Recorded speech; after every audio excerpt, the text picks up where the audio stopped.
The Walmart Spark Driver app usually starts glitching because of outdated app versions, unstable GPS permission settings, or background data being restricted by the phone. By the end of this, you'll know how to fix common Spark Driver glitches so orders load correctly, maps stop freezing, and trip offers show up normally again. First thing to check is the app version. Spark updates are frequent, and older versions can break order loading or block trip offers completely. Go to the App Store or Google Play and update it manually instead of relying on auto updates. Next is location permission, which is one of the biggest causes of glitches.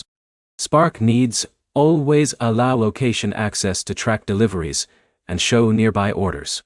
If it's set to while using the app, the system can stop refreshing and make it look like there are no available trips.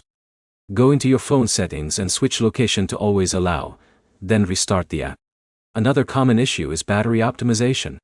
Phones often restrict background activity to save power, but that can interrupt Spark's real-time updates.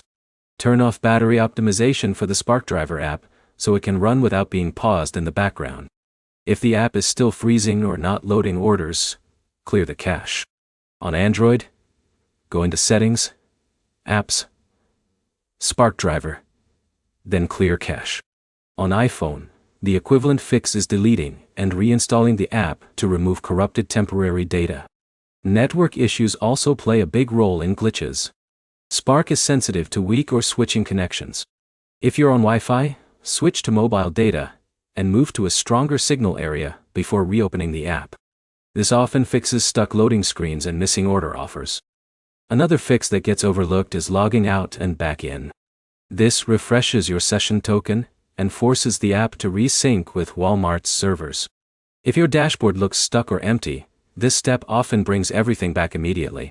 To sum it up, Spark Driver glitches usually come from outdated app versions, blocked location access, battery restrictions, or unstable connections. Fixing those 4 areas clears most problems without needing support. Start with updating the app, then check location permissions, and finally remove any battery restrictions that limit background activity. If this helped, like the video, and subscribe for more driver app fixes and delivery troubleshooting guides.